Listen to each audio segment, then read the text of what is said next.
kabajamtootaa fi daawwattoota hordoftoota cimaa koo tiktaakii fi waliin aappii cimaa koo hordoftoota kiyya maraafuu akkuma beekamu yeroo dhihoo isin kolbiisaa jiru waliin aappiin kan ilma Oromoo kalaqee addunyaa irratti ol baasee kan wal qabate ta'a inni itti aanu immoo akkamitti warreen baay'inaan fayyadamaa akka jirtanis agarree jira garuu nu dhibaa warreen bananne jechaaf gaafiin kuni warra deebiin kuni warreen banatanii fi warreen banan akkamitti akka banannu nu dhibaa jira kan jettaniif waan tokko waan nagahee jiruuf deebisanii taajee yaada akkamitti akka warri banattan baay'ee hordofaadha ittis fayyadamaa qabeenya keessan isiniin jechaasumaan video kana akkamitti akka banatan immoo warreen hin banatiniif isin barbaachisu waan ta'eef qajeellotti irra deddeebi'aa yaalaadha isa salphaadha jecha video kana waliin hordofaa.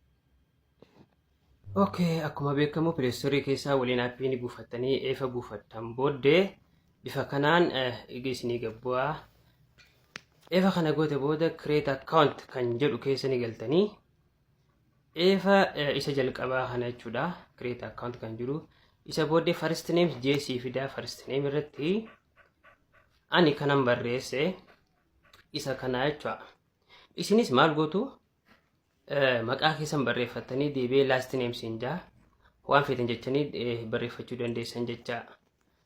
Akkana jee gaafan barreesse booda iddoo emailii jedhu jara lamaan kana emailii adreesii jiru kana bira kuttanii 00 bakka jiru kana tuqxan phone number kan isa si gaafatu jecha.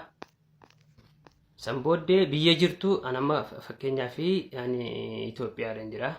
Iddoo jirtu akkanatti sii fidaa jechuudha. Biyya jirtutti san booda lakkoofsa kee osoo dogongorri koodiidhaa wajjin sii fidaa lakkoofsa kee itti barreeffatta. Kana amma akka fakkeenyaattiin isin viidiyoo jecha isin dalage jecha. So kanaafuu lakkoofsa itti barreeffattaa jechuudha. Lakkoofsa kee itti barreessita bifa kanaan. Suuta bifa tasgabbii qabuun itti barreessita. San booda create password sinjaa.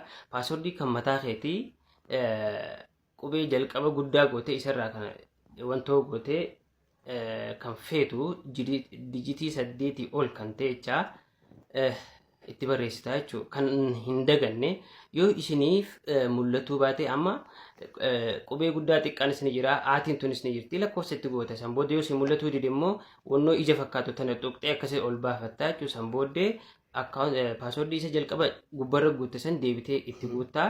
Yoo isin mul'atte yoo dogongorri uumame sin hayyamu si deebisaa jecha. So kanaafuu ija tuqxee akka wal fakkaatu laaltaa. San booddee ija tuqxee dhaamsuu dandeessaa.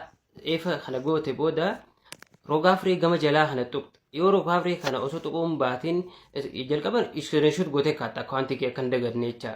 San booda isii password jalaa ramazanii tana barreeffama yoo tuqxe iddoo kana si galcha. Saniif irraa deebitee suuta raayitii hanga sii fidu godhatta. San booda submit isii jettu tan ol harkiftee tuqxaa. San booda sii banamee jechuudha. Unoo akkana sii banaa viidiyoo itti aantu